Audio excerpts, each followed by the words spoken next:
As part of the interview series that the Kentucky Kernel will be running throughout this year with the elections coming up in 2014, Mayor Jim Gray of Lexington, Kentucky has been kind enough to grant us some time.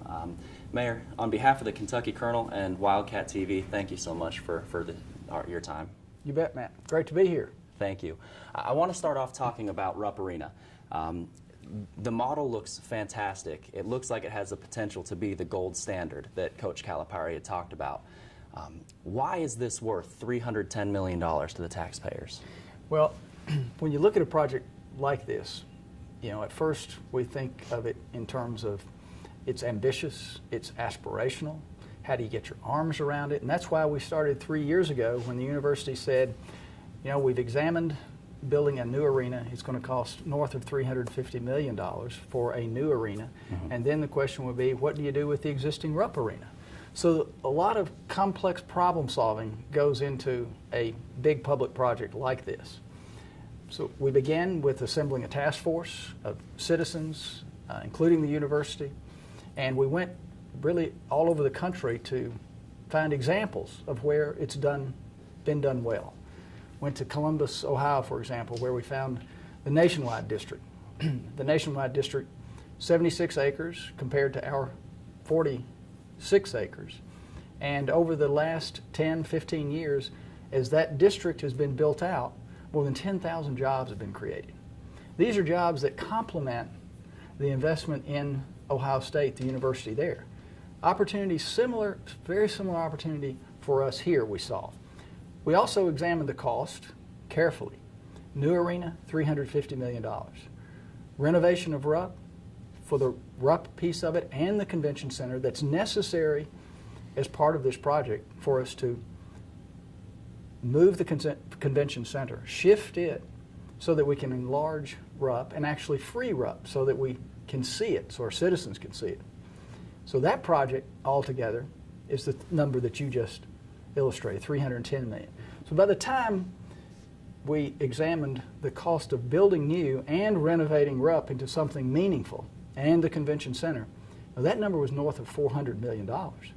So here we're able to renovate, reimagine, in a sense reinvent Rupp, use the remarkable bones of Rupp and its history and its legacy, and really take it inspiringly into the future. Now, any project like this, it's like a puzzle. It goes together one piece at a time. I've been careful all along not to over-promise, and I prefer to under-promise, over-deliver.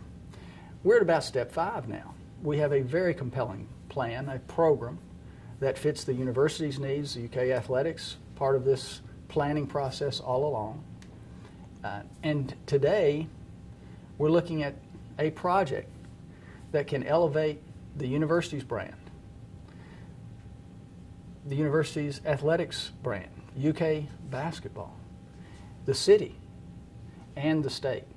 You know, whenever there's a game here, pretty much goes nationally and often even internationally. So the reach is broad, and it has a incredibly compelling power. Now, the project itself, Matt, is much more than about just the arena. It's about fixing and improving some of the urban planning problems that we've had through the existing model. Today, the existing model is an urban mall that was popular in the 70s and the 80s, but frankly is a tired model, not working today. So what we've done is we've opened it up. We've opened up, and this is what's being called the catwalk. It's a connection between the arena and the university. This would be pretty much giant LED screens, so for those who are on the outside of the arena, it's a great space. It's a convening space. The arena itself is expanded and stretched on all 4 sides, and what's important about that, it's to accommodate the upper bowl, the upper arena, is to accommodate chairbacks in the upper arena, which is what UK Athletics said, you know, we really need. Also, an additional concourse for the upper arena. So there are many fan amenities, many additional fan amenities that are included in this renovation, in addition to, you know, much better improved technology. And I think kids today, you want to be able to have that full technology experience. Yeah. Center hung scoreboard, big LED screens there. So Great. in my sense, the way I'd characterize this is it's all about, for the university and for the city, it's all about being competitive, being a beacon for jobs. When I really think about the project, I think of it in terms of its economic value, competitiveness for UK basketball, for events beyond UK basketball that the arena serves today, a convention center that's competitive, a city that's competitive, and that takes us to the kinds of jobs that were created at Ohio State. That's what the whole district is about. Yeah. Creating jobs and being competitive. It sounds like a fantastic plan. It looks like it's all going to come together really well. One thing that I'm curious about, everybody throughout all of Fayette County has been talking about funding for the last few weeks. What's the city going to do to raise $310 million? I know Governor Beshear said that they are willing to sell bonds for $65 million. Right. How do we make up the difference? So then you've got a gap, right? Yeah. These projects like this, think about, if you're engineering, there's a model called a simultaneous equation, and that means that activities occur on parallel tracks. The governor was the first to step in and to step up and say, this project is the biggest and most important economic development project in the state because it elevates our brand. Big deal. And we're willing to put $65 million into it. Now, the governor's budget is first, then the legislature. Then the city's budget also comes into play. That comes next in the next couple of months.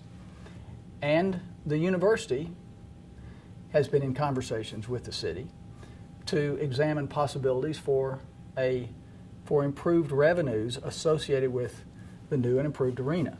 So when you, even though it sounds like a real stretch, and of course it is a real stretch, but when these projects come together with commitment and with the kind of passion and enthusiasm that this fan base really represents, and the competitive urge of this fan base, then we have the potential for a project that elevates everyone. Great. Now, one of the things I know that a lot of people are worried about is with the KFC Yum Center in downtown Louisville, when that was built, the bonds for that have since been downgraded almost to junk bonds. How does the city of Lexington avoid a situation like that? Well, if we live long enough, we learn from every experience. And of course, we want to take into consideration the lessons that are learned from the Louisville experience. But I will tell you in full disclosure, I own some of those bonds, and they're still some of the best investments and most secure investments that you can have. So what you read sometimes in the press, and when you really dig into a project, is you'll find that sometimes the story is not quite as dismal as it might appear. Now, having said that, we want the investment grade quality debt on this project, loans on this, the bonds on this project. We want investment grade quality, and that's what we're committed to in the project. That's why we're going to be and are being conservative in our plans, in building our business plan, and we're going to be learning from what others have done. Great. Now, in your State of the City address, you asked the governor the state legislature to be able to increase sales tax in the county 1%, to get about $34 million extra per year to help with infrastructure projects and things like that. Why is funding for Rupp Arena a definite something that the city of Lexington is absolutely gunning for, and the infrastructure, the roads and everything that would lead into Rupp Arena are going to be contingent on the state legislature allowing a sales tax increase? Well, actually, I would characterize it a little bit differently. Annually, we are part of the Transportation Cabinet's funding. So the city of Lexington is funded for roads routinely and will be in this budget. So these are not either or projects. This is a project that is unique, that is being included in the governor's budget as a unique project and a capital improvement part of his budget. So it's not an either-or really question here. This is a kind of project and a step change project that the governor has included in his budget because he sees its strength and its economic development potential. So the construction alone on the project, Matt, is estimated to influence more than 4,500 jobs. Now, that doesn't mean 4,500 people on the job site, but that means through the full supply chain. And then you think then beyond that, the jobs that will be created when we build out this district as a function of an inspiring project. Now, this is not something that we created. We didn't create this model. This model has been tested and proven in other places. Now, the model looks fantastic. Everything about it looks top-notch. What sets this apart from other arenas? What is going to make this the gold standard of arenas? Well, first, if you're just talking about the arena, we've already discussed how the arena is expanding and being freed so it can be actually viewed. So people will know when you say, go downtown to Rupp Arena, you'll know exactly where it is. But let's orient the viewers to the full site. The university's right here. This is Broadway, moving north, okay? This is Main Street. This is Victorian Square. This is Triangle Park today. Now, this would be then the new arena, which you can enter from actually 3 locations, from High Street, where we have the catwalk, the connection to the university, a very visible and convenient connection to the university, a really powerful connection to the university. This is the entry from Broadway and Main Street. So again, a very compelling convening space. You know, the main entrance, the elevation here between the ground elevation and the underside of this deck is 40 feet. So you're going to have an appropriately grand entrance to our arena. This is a new meeting pavilion, which would have retail on Main Street, which is, again, what we know in good urban planning is we need that sort of space for our cities to be competitive. And the new convention center is located then to the west. And importantly, everything is organized around something real important to our history. And that's the town branch. That's the water source around which our city was settled in 1775, almost 240 years ago, before the Declaration of Independence itself was signed. Now today, it's underground. But in a similar sense to San Antonio's Riverwalk, we see the potential over time to build a linear park that goes through our downtown, but literally can start here. Because the town branch today is revealed just west of Rupp Arena today in the Cox Street parking lot. So the plan is, and it's shown here, it's illustrated, that we would have what's called the town branch commons, and a park-like area, an active park of about 9 acres that our city doesn't have today. So these are the opportunities that we can leverage beyond an arena that is, in fact, has been called gold standard, and other ways it's been described in the sports press and architectural press as a remarkable design. It looks, obviously it's much more than just the arena. I'm not sure, though, I'd be allowed back on campus if I don't ask you, why are we not adding more seats to Rupp Arena? You know, we're using UK athletics criteria to instruct the program, and you know, there's always a challenge of how many seats. It's a robust model today, and what we want to do is we want to animate that space as well as we can. Right. It's definitely an exciting project for the university and the city. Thanks, Matt.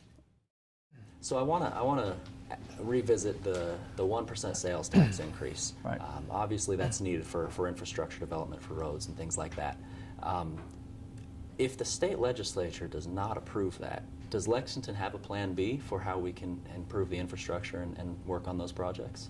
Well, one of the reasons, Matt, that we're advocating for this local option sales tax is to give us those opportunities. What I've done since I became mayor is the first thing we had to do was live within our means. We had to adjust our spending. We were overspending in a broad expanse of areas, really. We had to reform our health insurance costs. We had to reform our pension. So we had to dial down our cost basis. And what I've learned in business is that sometimes you have to save money in order to make money. You know, you have to reduce your costs. And sometimes you have to invest in order to make money, to create economic opportunities and prosperity. And so the local option really gives our citizens a choice. First, those who advocate for a project, it may be more fire stations. It may be more and improved streets and roads. It may be improved parks. We put a plan together, you put it in front of the voters, and they can either vote thumbs up or thumbs down. So there's really nothing more American than giving people the right to vote. And that's what this is really about. Great.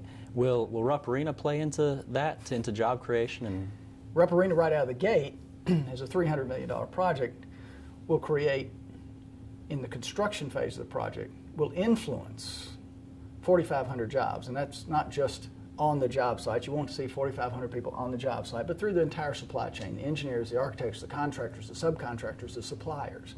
So a big influence there. But it also has this opportunity through the Arts and Entertainment and Business District to do what happened in Columbus, Ohio, where around Ohio State, 10,000 jobs, mostly high technology jobs, 10,000 have been created in the last 10 years, influencing the entire Columbus economy. So we know that these models exist and that Lexington as a university city is really perfectly poised to take advantage of that. Great. Mayor Gray, thank you so much for your time. You bet. Thank you, Matt.